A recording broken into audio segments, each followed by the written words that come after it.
In this video, we're going to be talking about allergies in the Central Texas area and how halotherapy can make a difference for you.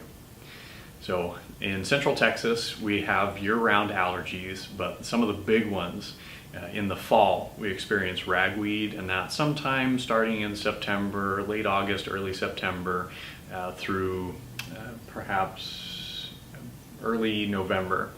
That's one of the big allergy seasons. That's fall. In the winter, cedar. And cedar is a little bit of a misnomer. It's actually juniper, but around here we call it cedar. And cedar pollen is one of the most allergenic pollens, and consequently so many people here in the Central Texas area suffer from what is called cedar fever.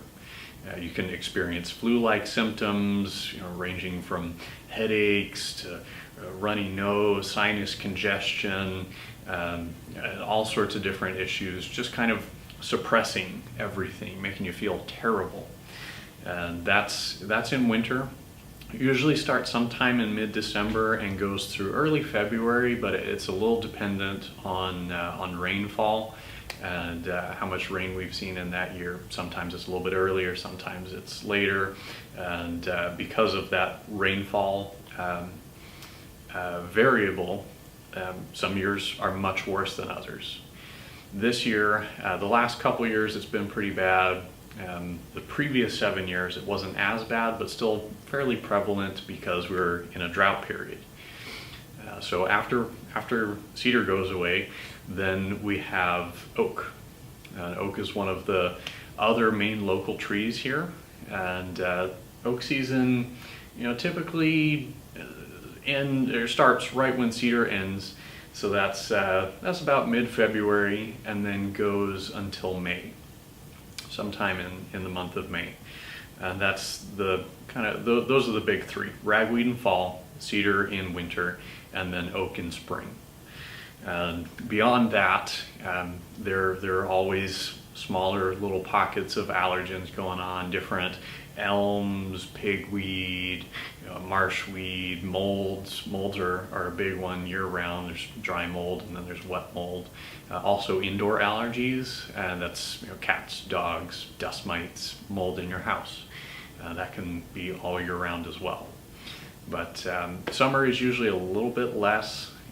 Grasses are the biggest one in summer, but those are not as substantial as some of the other ones. This summer of 2018, we actually experienced a couple of African dust plumes. This Saharan dust from Africa got kicked up, made it into the trade winds, and then made it all the way here to Texas. And that dust particle is such a fine, like 2.5 microns, that it's actually very bad for many different respiratory issues, and it can just exacerbate things, make things worse. So regardless of what type of allergies you're experiencing, and it is mainly respiratory allergies, not necessarily food allergies or dietary, but with respiratory allergies, you're breathing in all of those mold spores, pollen, dust mites, dust from Africa, whatever the case may be that month. And a lot of that stuff gets trapped in the mucus in your respiratory tract. And so halotherapy, the way halotherapy can be good for this, you're breathing in salt during our 45-minute halotherapy sessions. And the mechanism behind it all is that salt pulls moisture to it. So you're breathing in the salt, coating this giant mucus membrane that is your respiratory tract, and the salt is pulling fluid to it out of the cells and then into the respiratory tract. So you wind up with a little bit extra fluid. And this extra fluid helps to thin out and break up mucus so that your body can more easily and naturally expel it, breaking up congestion, opening up, cleaning out airways. But with allergies specifically, it's getting that pollen or other allergen-laden mucus up and out of your system, so it's not just staying in there irritating things, causing problems. And I know a lot of the time during cedar season, we have people that have sinus allergies, a lot of mucus, and then all of a sudden it moves down into their throat, their chest, and then you develop sinusitis, bronchitis, even pneumonia. And so by helping to lessen this allergic response and get those allergens out of your system, it can stave off those secondary infections that just absolutely aren't necessary. And preventing people from going to the hospital for pneumonia that started out as just little allergy symptoms.